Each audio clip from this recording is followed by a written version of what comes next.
Nasabat ang mahigit 500 gramong shabu mula sa isang lalaki sa isinagawang bypass operation ng mga otoridad sa Malabon City.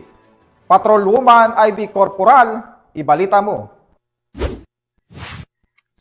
Nasabat ng mga tauhan ng Malabon City Police Station ang tinatayang 535 gramo ng shabu sa kanilang ikinasang bypass operation na naganap sa kahabaan ng Mango Road Corner ng Ka Street, Barangay Potrero sa Malabon City. Natimbog ng mga tauhan ng Malabon Police ang sospek na pinangalanang si alias Mark, 41 anyos, na nakalista bilang isang high-valued individual. Nasabat naman ng Station Drug Enforcement Unit ng Malabon ang dalawang nated sachet ng shabu na may tinatayang standard drug price na 3,638,000 pesos. Nakumpas ka rin ng pulisya sa sospek ang isang kalibre 45 na baril na may bala kasama ang mga peking pera na ginamit sa operasyon.